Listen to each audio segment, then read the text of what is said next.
بسم اللہ الرحمن الرحیم۔ آج کا پرچہ شرح عقائد 1435 ہجری۔ سوال نمبر 1، ثم لما نقلت الفلاسفة عن اليونانیة إلى العربیة وخاض فيها الإسلاميون وحاولوا الرد على الفلاسفة فيما خالفوا فيه الشريعة فخلطوا بالكلام كثيرا من الفلسفة ليحققوا مقاصدها فيتمكنوا من إبطالها وهلم جرا إلى أن أدرجوا فيه معظم الطبيعيات والإلهيات وخاضوا في الرياضيات حتى كاد لا يتميز عن الفلسفة لولا اشتماله على السمعيات وهذا هو كلام المتأخرين۔ ترجمہ، پھر جب فلسفہ یونانی زبان سے عربی زبان کی طرف منتقل کیا گیا،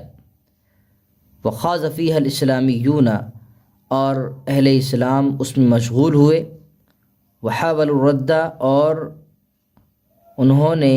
فلاسفہ کی تردید کا ارادہ کیا ان چیزوں میں فیما خالفوا فیہ الشریعۃ، جن میں ان لوگوں نے شریعت کی مخالفت کی تھی، فخلطوا بالکلام کثیرا من الفلسفۃ، تو ان لوگوں نے علم کلام میں فلسفے کی کافی آمیزش کر دی، لیحققوا مقاصدها، تاکہ اس کے مسائل کو ثابت کرے، فیتمکنوا من ابطالها، پھر اس کو باطل کرنے پر قادر ہو جائیں، وہلم جرا، اور اسی طرح معاملہ چلتا رہا، الی ان ادرجوا، یہاں تک کہ انہوں نے علم کلام میں، فیہ، علم کلام میں بہت سی طبعیات اور الہیات کی بحثوں کو داخل کر دیا، وخاضوا فی ریاضیات، اور وہ ریاضیات میں بھی مشغول ہو گئے، حتیٰ کاد، یہاں تک کہ قریب تھا، لا یتمیز عن الفلسفۃ، کہ علم کلام کو فلسفے سے کوئی امتیاز ہی نہ رہے، لولا اشتمالہ علی السمعیات،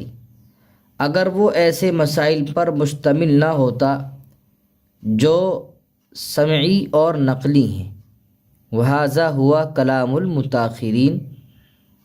اور یہی متاخرین کا کلام ہے۔ طبعیات، الہیات، ریاضیات اور سمعیات کی مراد واضح کیجیے۔ علم طبعیات، یہ وہ علم ہے جس میں ان چیزوں کے حوالے سے بحث کی جاتی ہے جن کو وجود میں لانا انسان کی طاقت اور قدرت و اختیار میں نہیں، اور وہ وجود ذہنی اور وجود خارجی دونوں میں مادے کی محتاج ہے، جیسے انسان۔ علم الہی، یہ وہ علم ہے جس میں ان چیزوں کے حوالے سے بحث کی جاتی ہے جن کو وجود میں لانا انسان کی طاقت و قدرت و اختیار میں نہیں ہے، اور وہ وجود ذہنی اور وجود خارجی دونوں میں مادے کی محتاج بھی نہیں۔ علم طبعی میں مادے کی محتاج ہوتی ہے، علم الہی میں مادے کی بھی محتاج نہیں ہے، جیسے کہ اللہ واجب الوجود۔ ریاضیات، یہ وہ علم ہے جس میں ان چیزوں کے حوالے سے بحث کی جاتی ہے جن کو وجود میں لانا انسان کی قدرت و اختیار میں نہیں ہے، اور وہ وجود ذہنی میں تو حسی مخصوص مادے کی محتاج نہیں، لیکن وجود خارجی میں مادے کی محتاج ہوتی ہے، جیسے اعداد۔ سمعیات، یہ وہ علوم ہوتے ہیں جو سمعی کہلاتے ہیں اور نقلی کہلاتے ہیں، یعنی دلائل سمعیہ اور نقلیہ یہ علم کا ذریعہ بنتے ہیں۔ متقدمین اور متاخرین کے کلام میں، علم کلام میں فرق بیان کیجیے۔ فرق یہ ہے کہ متقدمین کے کلام میں فلسفے کی آمیزش بالکل نہیں ہے، اور متاخرین کے کلام میں فلسفے کی اتنی آمیزش ہے کہ اگر نقلی دلائل نہ ہوں، سمعی دلائل نہ ہوں، تو علم کلام کو فلسفے سے الگ کرنا دشوار ہو جائے۔ سوال نمبر 2، وتحقیق الخلاف بیننا وبینہم یرجع الی اثبات الکلام النفسی ونفیہ وإلا فنحن لا نقول بقدم الألفاظ والحروف وهم لا يقولون بحدوث الكلام النفسي ودليلنا ما مر أنه ثبت بالإجماع وتواتر النقل عن الأنبياء أنه متكلم ولا معنى له سوى أنه متصف بالكلام ويمتنع قيام اللفظي الحادث بذاته تعالى فتعير النفس القديم. وأما استدلالهم بأن القرآن متصف بما هو من صفات المخلوق وسمات الحدوث فإنما يقوم حجت علی الحنابلۃ لا علینا۔ ترجمہ: اور ہم اشاعرہ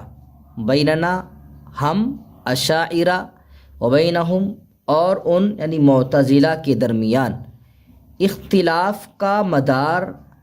کلام نفسی کے اثبات اور اس کی نفی پر ہے۔ وَإِلَّا فَنَحْنُ ورنہ ہم الفاظ اور حروف کے قدیم ہونے کے قائل نہیں ہیں۔ وَهُمْ لَا يَقُولُونَ اور وہ لوگ بھی کلام نفسی کے حادث ہونے کے قائل نہیں ہیں۔ وہ دلیلنا اور ہماری دلیل وہی ہے جو گزر چکی کہ انہ ثبت بالاجماع کہ وہ ثابت ہے اجماع سے اور انبیاء علیہم السلام سے تواتر کے ساتھ منقول ہونے سے، انہ متکلم کہ اللہ تعالی متکلم ہے، ولا معنی لہ سوا اور اس کا اس کے علاوہ کوئی معنی نہیں ہے کہ وہ کلام کے ساتھ متصف ہے، اور وَيَمْتَنِعُ قِيَامُ اللَّفْظِيِّ الْحَادِثِ بِذَاتِهِ تعالی اور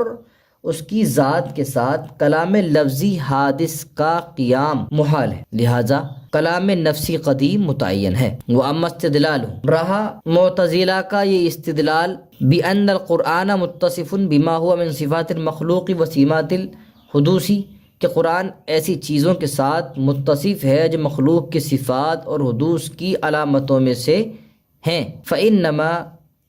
یقوم حجت علی الحنابلۃ لا علینا تو یہ استدلال حنابلہ کے خلاف حجت ہوگا نہ کہ ہمارے خلاف۔ کلام نفسی اور کلام لفظی کی تعریف۔ کلام نفسی یہ ہے کہ بولنے سے پہلے آدمی کے خیال میں جو مضمون آتا ہے اور جو خیال آتا ہے اس کو کلام نفسی کہتے ہیں، لیکن جب آدمی اسے بول دے یا لکھ دے یا اشارہ کر دے تو یہ کلام لفظی ہے، اور کلام کا اطلاق کلام نفسی پر حقیقت ہے، کلام لفظی پر مجاز ہے۔ کلام نفسی کا ثبوت یہ تو تواتر سے منقول ہے کہ اللہ تعالیٰ متکلم ہے، اور جب وہ متکلم ہے تو صفت کلام بھی اس کے لیے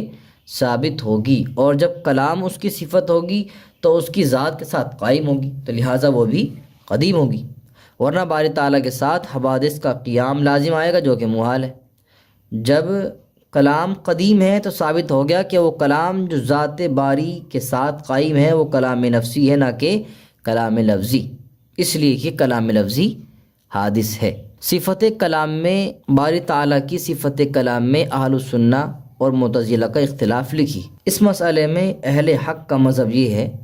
کہ کلام لفظی حادث ہے اور کلام نفسی قدیم ہے، اور ان کے نزدیک کلام سے مراد کلام نفسی ہے نہ کہ کلام لفظی۔ شارح علیہ الرحمٰ نے و تحقیق الخلافی سے اہل السنہ والجماعت اور معتزلہ کے درمیان وجہ اختلاف بیان کیا۔ وہ یہ بیان کیا ہے کہ وجہ اختلاف تو ظاہر ہے کہ اہل السنہ جو قرآن کی تعریف کرتے ہیں اس سے معتزلہ یہ سمجھتے ہیں کہ یہ تعریف چونکہ کلام لفظی پر صادق آتی ہے اس لیے اس سے مراد کلام لفظی، اور جب یہ کلام لفظی ہے تو حادث ہوگا۔ اگر یہ واضح اور ثابت ہو جائے کہ اس سے مراد کلام لفظی ہے تو معتزلہ بھی قدیم ہونے کی قائل ہو جائیں گے، اور ہم یہ کہتے ہیں کہ اس سے مراد کلام نفسی ہے، اور جب وہ کلام نفسی ہے تو قدیم ہوگا، اور اگر یہ ثابت ہو جائے کہ اس سے مراد کلام لفظی ہے تو ہم بھی اس کو قدیم نہیں کہیں گے بلکہ حادث کہیں گے۔ یعنی خلاصہ یہ ہے کہ ہمارے اور ان کے درمیان محل اختلاف صرف یہ ہے کہ کلام سے مراد کلام نفسی ہے یا نہیں۔ وہ کلام نفسی نہیں مانتے اس لیے حادث کہتے ہیں، اور ہم مانتے ہیں اس لیے قدیم کہتے ہیں۔ یہ اختلاف کا مدار ہے، اور تواتر سے یہ منقول ہے کہ اللہ تعالیٰ متکلم ہے، اور اس پر اجماع بھی ہے۔ نہیں جو بات ابھی پیچھے کلام نفسی کے وہ دلیل سے ثابت کیا گیا تھا۔ وہ اما استدلالہم معتزلہ کا مذہب یہ ہے کہ کلام نفسی کوئی چیز نہیں، ابھی جو بیان کیا گیا، اور قرآن مخلوق اور حادث ہے، اور ان کی دلیل کا خلاصہ یہ ہے کہ آپ نے قرآن کی تعریف کرتے ہوئے کہا ہے کہ ہوا کلام منقول الینا بین کلام کی انہوں نے قرآن کریم کی تعریف کی ہے اور کہا کہ آپ نے جو تعریف کی ہے، غرض یہ ہے کہ ان ساری صفات کا مصداق کلام لفظی ہی ہے جو حادث ہوتا ہے۔ قرآن حادث ہے اور یہ قرآن اللہ تعالیٰ کا کلام ہے، لہٰذا معلوم ہوا کہ اللہ تعالیٰ کا کلام کلام لفظی ہے۔ تو شارح علیہ الرحمہ معتزلہ کے اس استدلال کا جواب دیتے ہیں کہ معتزلہ کا یہ استدلال حنابلہ کے مقابلے میں تو حجت ہو سکتا ہے، کیونکہ وہ کلام لفظی کی قدیم ہونے کے قائل ہیں، ہم تو نہیں ہیں، لیکن ہمارے مقابلے میں حجت نہیں ہو سکتا، اس لیے کہ ہم بھی کلام لفظی کے حدوث کے قائل ہیں۔ واللہ اعلم۔ سوال نمبر 3، والشفاعۃ ثابتۃ للرسل والاخیار فی اہل الکبائر بالمستفیض من الاخبار خلافا للمعتزلة وهذا مبنی على ما سبق من جواز العفو والمغفرة بدون الشفاعة فبالشفاعة أولى وعندهم لم تجز لنا قوله تعالى واستغفر لذنبك وللمؤمنين والمؤمنات وقوله تعالى فما تنفعهم شفاعة الشافعين فإن أسلوب هذا الكلام يدل على ثبوت الشفاعة في الجملة۔ ترجمہ، اور شفاعت یعنی گناہ معاف کی جانے کی سفارش، یہ رسولوں اور نیک لوگوں کے لیے ثابت ہے اہل کبائر کے حق میں اخبار مشہورہ سے، بالمستفیض من الاخبار، خلافا للمعتزلة، برخلاف معتزلہ کے، وہذا اور یہ اختلاف مبنی ہے علی ما سبق من جواز العفو والمغفرت، اس اختلاف پر جو گزر چکا ہے کہ ہمارے نزدیک عفو و مغفرت بغیر سفارش کے ممکن ہے، فبالشفاعۃ اولا، تو سفارش کی وجہ سے بدرجہ اولا ممکن ہے، وعندہم لما لم یجز، اور معتزلہ کے نزدیک جب مغفرت ممکن نہیں ہے تو سفارش بھی ممکن نہیں۔ لنا قول تعالیٰ، ہمارے دلیل اللہ تعالیٰ کا فرمان ہے، واستغفر لذنبک وللمؤمنین والمؤمنات، اور آپ اپنے گناہوں کے لیے، گناہوں کی اور ایمان والے مردوں اور ایمان والی عورتوں کی غلطیوں کی معافی مانگیے۔ اور اللہ تعالیٰ کا فرمان ہے، فما تنفعهم، کافروں کے حق میں کہ ان کو سفارش کرنے والوں کی کوئی سفارش نفع نہیں دے گی۔ فإن اسلوب هذا الکلام، اس لیے کہ اس کلام کا اسلوب فی الجملہ یہ سفارش کے ثبوت پر دلالت کرتا ہے۔ شفاعت کے لغوی اور مرادی معنی لکھی۔ شفاعت کے لغوی معنی تو ہے المعونت، مدد کرنا، سفارش کرنا۔ مراد کیا ہے؟ کسی کے گناہوں کی اور کسی کی سزا کو ختم کرنے کی سفارش کرنا، اسے سفارش کہیں گے۔ آگے کہہ رہے ہیں کہ شفاعت کے سلسلے میں اہل سنہ اور معتزلہ کا اختلاف اور بناء اختلاف بوضاحت لکھیے۔ اہل سنہ والجماعت کا عقیدہ ہے کہ اہل کبائر کے حق میں حضرات انبیاء اور صلحاء امت کی سفارش بمانے گناہ معاف کیے جانے کی کہیں گے، یعنی ان کو ان کے گناہ کو معاف کیے جانے کی سفارش یہ حضرات کریں گے۔ شارح فرماتے ہیں کہ یہ اختلاف ایک دوسرے اختلاف پر مبنی ہے، وہ یہ ہے کہ ہمارے نزدیک وَيَغْفِرُ مَا دُونَ ذَلِكَ لِمَن يَشَاء کے تحت جب بغیر شفاعت کے کبائر کی مغفرت ممکن ہے تو شفاعت کے ساتھ بدرجہ اولا ممکن ہے،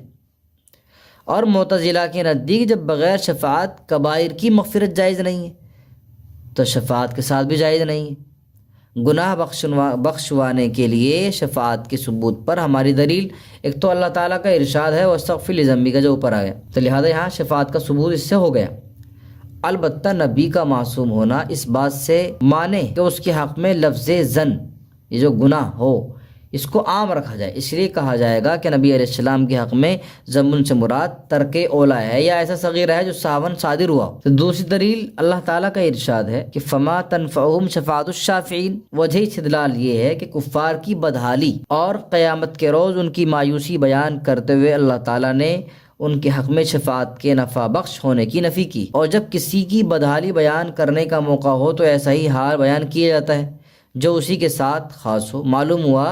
کہ سفارش کا نافع نہ ہونا کفار کے ساتھ خاص ہے، رہے ایمان والے تو ان کے حق میں شفاعت نفع بخش ہوگی۔ مذکورہ آیات سے اہل کبیرہ مومنین کے حق میں شفاعت کا ثبوت کس طرح ہوتا ہے، وضاحت کیجیے۔ دیکھیے وضاحت تو ہو گئی ہے، باقی اس سے بڑی وضاحت کیا ہو سکتی ہے کہ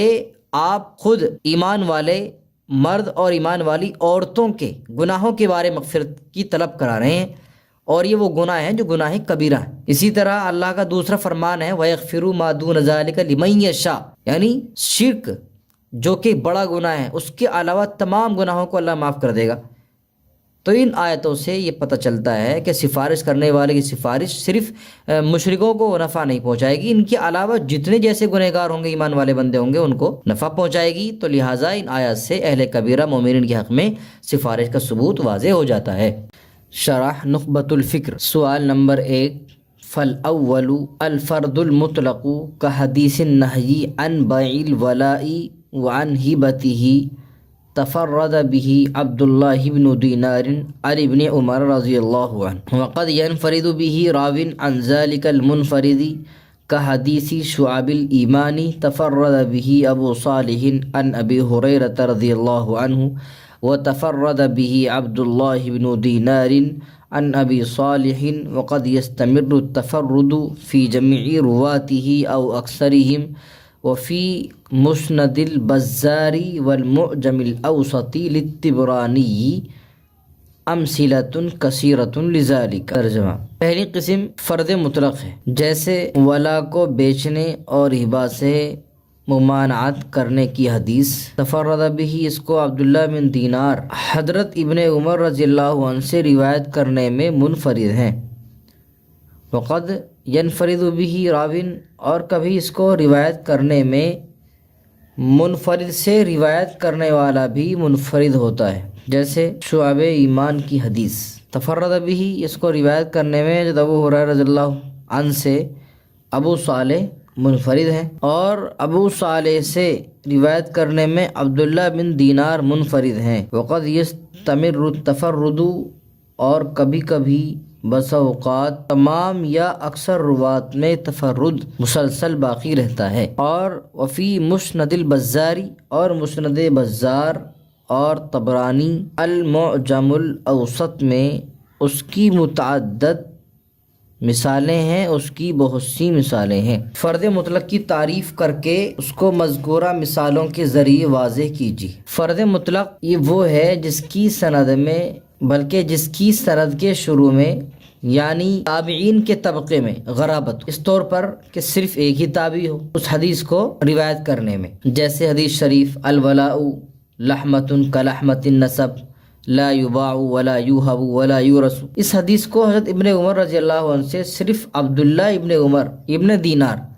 روایت کرتے ہیں۔ فرد مطلق میں جو غرابت اصل سند میں ہوتی ہے وہ کبھی نیچے تک باقی رہتی، جیسے شعب ایمان کی حدیث ہے الایمان بضع وسبعون شعبۃ فافضلها قول لا الہ الا اللہ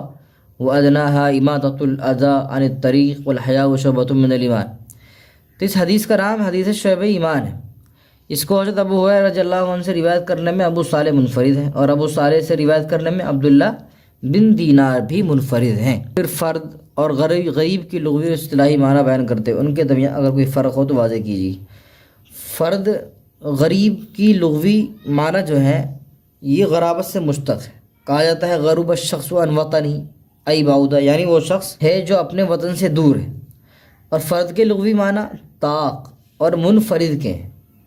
غریب کی اصطلاحی تعریف یہ ہے، حدیث غریب اس حدیث کو کہتے ہیں جس کا راوی صرف ایک ہو، خواہ ہر طبقے میں ایک ہی ہو یا کسی بھی طبقے میں ایک رہ گیا ہو۔ اب ان دونوں میں جو فرق ہے لغت کے اعتبار سے تو دونوں لفظ مترادف ہیں، مگر محدثین عام طور پر فرد کا لفظ فرد مطلق کے لیے استعمال کرتے ہیں، فرد نسبی کے لیے لفظ فرد بہت کم استعمال کرتے ہیں، یعنی لفظ مطلق کے لیے اس کے لیے زیادہ تر غریب استعمال کرتے ہیں فرد نسبی کے لیے۔ تو یہ اصطلاحی فرق صرف لفظ فرد اور لفظ غریب کے استعمال میں ہے، ان کے مشتقات کے استعمال میں کوئی فرق نہیں ہے۔ دونوں کے لیے تفرد بھی فلان اور اغرب بھی فلان استعمال کرتے ہیں۔ سوال نمبر 2، اما رجحانہ من حیث الاتصال فلاشتراطہ ان یکون الراوی قد ثبت له لقاء من روی عنہ ولو مرة واکتفى مسلم بمطلق المعاصرة وألزم البخاري رحمه الله بأنه يحتاج ألا يقبل عنعنة أصلا وما ألزمه به ليس بلازم لأن الراوي إذا ثبت له اللقاء مرة لا يجري في رواياته احتمال أن لا يكون قد سمع لأنه يلزم من جريانه أن يكون مدلسا والمسألة مفروضة في غير المدلس۔ ترجمہ، اور بہرحال صحیح بخاری کا راجح ہونا اتصال سند کے اعتبار سے اس لیے ہے کہ بخاری رحمہ اللہ نے یہ شرط لگائی ہے کہ راوی کی مروی عن سے ملاقات ثابت ہو، چاہے ایک ہی مرتبہ کیوں نہ ہو، ولو مرتن۔ اور امام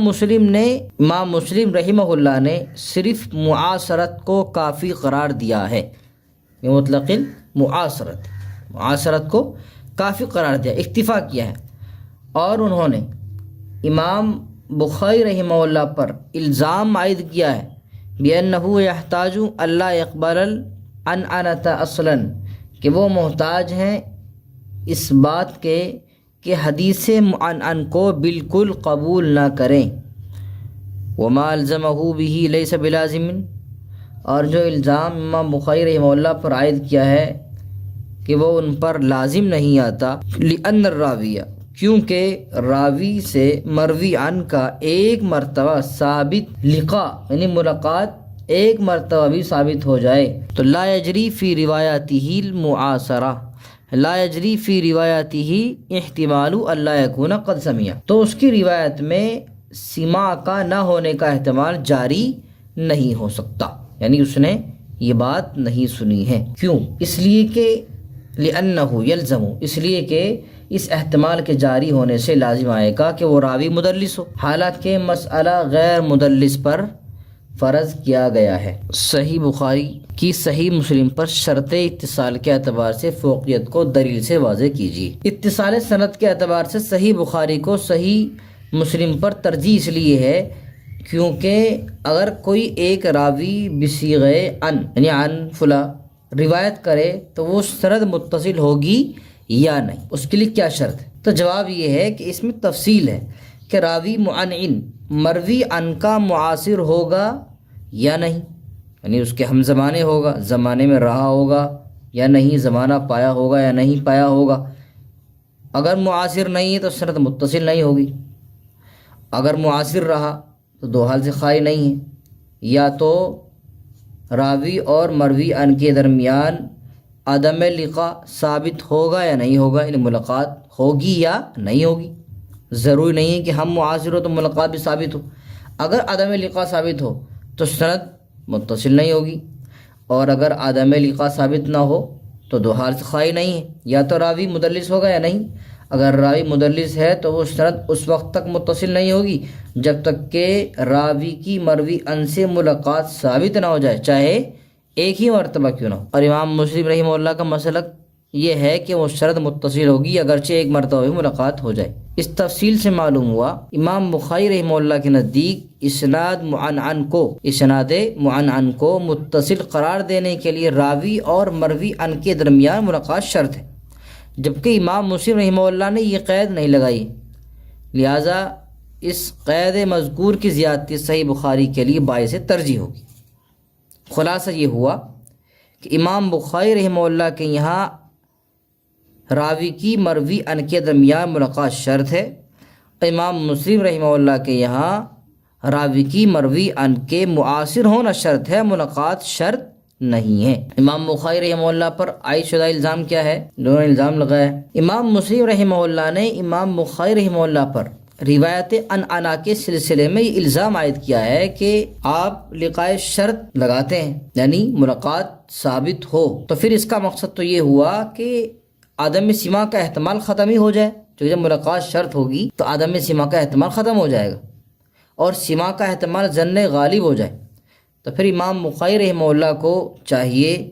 کہ صرف وہ حدیث قبول کریں جن میں ہر راوی نے سماع کی صراحت بھی کی ہو کہ میں نے فلاں سے یہ بات سنی ہے، ملاقات تو ثابت ہے لیکن سماع کی اس نے صراحت کر دی ہو۔ اور حدیث معنعن کو بالکل قبول نہ کریں، نہ اس معنعن کو جس میں راوی کی مروی ان سے ملاقات ہی نہ ہو، اور نہ اس کو جس میں ملاقات ثابت ہو، کیونکہ جس طرح اس معنعن میں عدم سماع کا احتمال باقی ہے جس میں راوی کی مروی ان سے ملاقات ثابت ہی نہیں ہے، اسی طرح اس میں بھی تو عدم سماع کا احتمال باقی ہے اس میں ملاقات ثابت ہو۔ ملاقات ثابت ہونے کا مراد یہ ضروری نہیں ہے کہ کوئی حدیث سنی بھی ہو،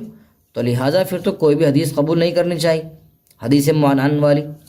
تو امام بخاری رحمہ اللہ کی طرف سے حافظ ابن حجر عسقلانی رحمہ اللہ نے اس کا جواب دیا ہے کہ جب راوی کی مروی ان سے مرتبہ ملاقات ثابت ہو گئی ایک مرتبہ، تو پھر تو حسن ظن کا تقاضا یہ ہے کہ اس کے ہر انعنے کو سماع پر معمول کیا جائے، اگرچہ انعنا سماع اور عدم سماع دونوں کا احتمال لگتا ہے، کیونکہ اگر سماع پر معمول نہیں کیا جائے گا تو پھر لازم ہے کہ راوی مدلس ہو، حالانکہ یہ اختلاف تو اس وقت ہے جب کہ راوی مدلس نہ ہو، اور رہا وہ انعنا جس کے راوی کا مروی ان سے ایک مرتبہ بھی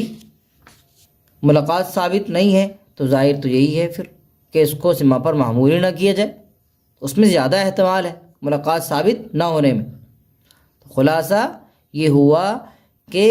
راوی کی مروی ان سے ملاقات اگر ثابت ہے ایک مرتبہ بھی تو پھر اس کو سماع پر معمول کرنا جائز ہے، کر سکتے ہیں اور احتمال بھی ہے، لیکن اگر ملاقات ہی ثابت نہیں ہے تو پھر احتمال غالب یہ ہے، غالب احتمال یہی ہوگا کہ اس کو سماع پر معمول نہ کیا جائے۔ سوال نمبر 3، وَإِن وَقَعَتِ الْمُخَالَفَةُ مَعَ الضُّعْفِ فَالرَّاجِحُ يُقَارُ لَهُ الْمَعْرُوفُ وَمُقَابِلُهُ يُقَارُ لَهُ الْمُنْكَرُ، مثالُهُ ما رواه ابن ابی حاتم بن طریق حبی بن حبیب عن ابی اسحاق عن الایزار بن حریث عن ابن عباس رضی اللہ عنہ عن النبی صلی اللہ علیہ وسلم قال من اقام الصلاة وآتى الزکاة وحج البیت وصام وقر الضیف دخل الجنة قال ابو حاتم هو منکر۔ ترجمہ، اور اگر مخالفت صاحب ضعف کے ساتھ واقع ہو تو راجح کو معروف اور اس کے مقابل یعنی مرجوح کو منکر کہا جاتا ہے۔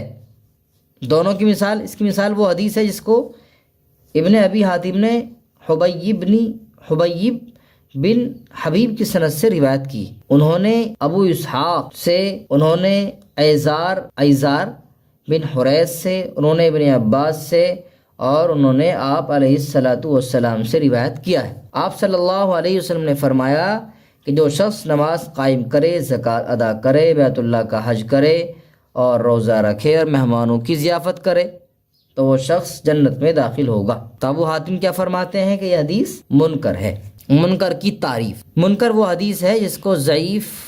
راوی ثقہ راوی کے خلاف روایت کرے، ثقہ راوی کی روایت کچھ اور ہو، ضعیف راوی کی روایت کچھ اور ہو، اس کے مخالف روایت کرے۔ مثال کی وضاحت کیا ہے؟ نکارت کی وجہ ظاہر کیجیے۔ مثال وہ حدیث ہے جو سوال میں مذکور ہے، یہ والی جس کو حبیب بن حبیب ضعیف راوی ابو اسحاق سے مرفوعاً انہوں نے یہ روایت کی ہے، جبکہ ابو اسحاق کے دوسرے شاگرد جو کہ ثقہ راوی ہیں، اسی حدیث کو ابن عباس رضی اللہ عنہ موقوفاً روایت کرتے ہیں۔ تو اس پر امام ابو حاتم رحمہ اللہ نے فرمایا کہ